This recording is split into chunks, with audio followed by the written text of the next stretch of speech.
ચાલો એક બહુ જ રસપ્રદ વાત કરીએ. એક તરફ દુનિયામાં કટોકટી ચાલી રહી છે અને બીજી બાજુ સોનું, જેને આપણે સૌથી સુરક્ષિત રોકાણ માનીએ છીએ, એના ભાવ તૂટી રહ્યા છે. આખરે આ રહસ્ય છે શું? આવો આ સમજૂતીમાં આપણે એ જ જાણવાનો પ્રયત્ન કરીએ. જો સામાન્ય રીતે તો કેવું હોય કે જ્યારે પણ દુનિયામાં કોઈ ગડબડ થાય, રોકાણકારો તરત જ સોના તરફ ભાગે છે અને એના ભાવ આકાશને આંબવા લાગે છે. પણ આ વખતે ગણિત સાવ ઊંધું પડી રહ્યું છે. વૈશ્વિક કટોકટી વધી રહી છે, પણ સોનાનો ભાવ નીચે જઈ રહ્યો છે. આ જ વિરોધાભાસ છે જે આજે આપણે સમજવાના છીએ. તો ચાલો સૌથી પહેલાં એ સમજીએ કે આ ઘટાડો ખરેખર કેટલો મોટો અને અસામાન્ય છે. કારણ કે આપણે જે જોઈ રહ્યા છીએ એ કોઈ નાની મોટી વધઘટ નથી, પણ એક એવો ઘટાડો છે જેણે મોટા એક્સપર્ટ્સને પણ વિચારવા પર મજબૂર કરી દીધા છે. જરા યાદ કરીએ. જાન્યુઆરી 2026માં સોનાએ પોતાનો ઓલ ટાઈમ હાઈ બનાવ્યો હતો. ત્યારે ભાવ પહોંચી ગયો હતો $5,600 પ્રતિ ઓન્સ. એ એવો સમય હતો જ્યારે લાગતું હતું કે સોનામાં રોકાણ કરવાથી વધુ સારો કોઈ વિકલ્પ જ નથી. અને હવે આજની હાલત જુઓ. ભાવ લગભગ 15% તૂટીને $4,500ની આસપાસ આવી ગયો છે. આટલા ઓછા સમયમાં આટલો મોટો ઘટાડો ચોક્કસપણે બતાવે છે કે બજારમાં કંઈક ખૂબ જ અસાધારણ થઈ રહ્યો છે. આપણે બધા જાણીએ છીએ કે સદીઓથી સોનાનો એક સિમ્પલ નિયમ રહ્યો છે. જ્યારે દુનિયામાં ડર અને અનિશ્ચિતતાનો માહોલ હોય ત્યારે સોનું જ તારણહાર બને છે. એની કિંમત ઘટવાને બદલે વધવી જોઈએ. પણ એવું લાગે છે કે આ વખતે એ જૂના નિયમો કામ નથી કરી રહ્યા. આ આખી વિચિત્ર પરિસ્થિતિને સમજવા માટે આપણે એક ખાસ આર્થિક કોન્સેપ્ટને સમજવો પડશે. આને કહેવાય છે ઓઇલ શોક પેરાડોક્સ, એટલે કે ઓઇલ શોકનો વિરોધાભાસ. અને આ જ આખી ઘટનાના મૂળમાં છે. તો આ ઓઇલ શોક વિરોધાભાસ છે શું? એકદમ સાદા શબ્દોમાં કહીએ તો, જ્યારે તેલના ભાવ વધવાથી દુનિયામાં જે કટોકટી આવે છે, એ કટોકટી સોનાના ભાવને ઉપર લઈ જવાને બદલે નીચે પાડી દે છે. મતલબ, જે થવું જોઈએ એનાથી બરાબર ઉલટું. તો પછી મુખ્ય સવાલ એ જ છે કે આવું થઈ કેમ રહ્યું છે? એવા કયા કારણો છે જે સોનાને એના પરંપરાગત રસ્તા પરથી ભટકાવી રહ્યા છે? ચાલો એની જ તપાસ કરીએ. આ ઘટાડા પાછળ કોઈ એક કારણ જવાબદાર નથી. હકીકતમાં આ તો ઘટનાઓની એક આખી સાંકળ છે, એક ચેન રિએક્શન છે.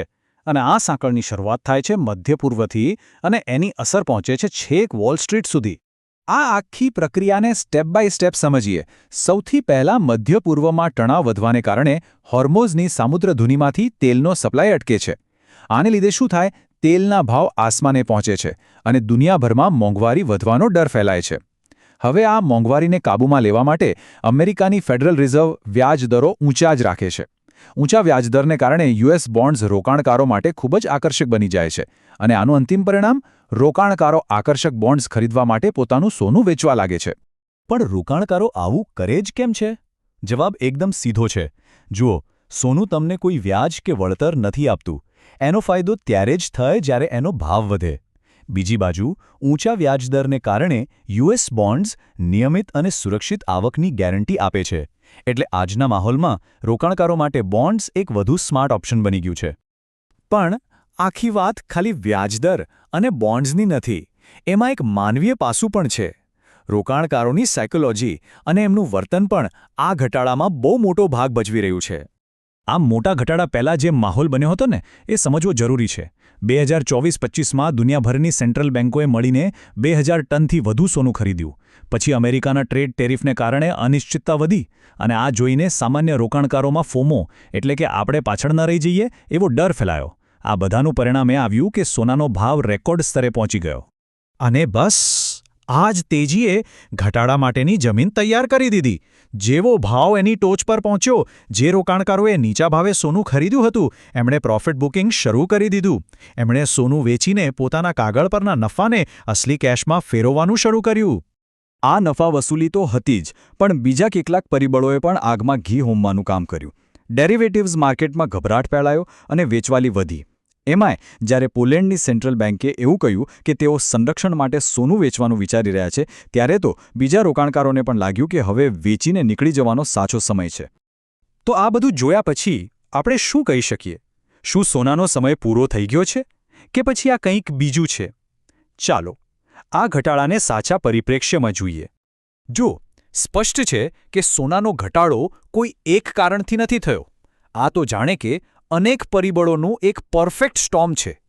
એક તરફ મજબૂત થતો યુએસ ડોલર છે, બીજી તરફ બોન્ડ્સનું આકર્ષક વળતર, એમાં ઉમેરાઈ રેકોર્ડ ઊંચાઈ પછી થયેલી મોટા પાયે નફા વસૂલી, અને છેલ્લે બજારોમાં ફેલાયેલો ગભરાટ. આ બધું એક સાથે થયું છે. એટલે એ સમજવું બહુ જ જરૂરી છે કે આ સોનાની કોઈ નિષ્ફળતા નથી. સોનું આજે પણ એક કિંમતી એસેટ છે, પણ હાલમાં બજારમાં જે અનોખું કોમ્બિનેશન બન્યું છે એના કારણે ભાવમાં એક કરેક્શન એટલે કે સુધારો જોવા મળી રહ્યો છે. આ કોઈ ક્રેશ નથી. અને આ બધી વાત આપણને એક બહોત મોટા અને મહત્વપૂર્ણ સવાલ પર લાવીને મૂકી દે છે. જો આજના બદલાતા સમયમાં સોનું હવે પહેલાં જેવું સુરક્ષિત આશ્રય સ્થાન નથી રહ્યું, તો ભવિષ્યમાં જ્યારે કોઈ કટોકટી આવશે ત્યારે રોકાણકારો કોના પર ભરોસો કરશે? આ એવો સવાલ છે જે આવનારા સમયમાં ગ્લોબલ ઇકોનોમીની દિશા નક્કી કરી શકે છે.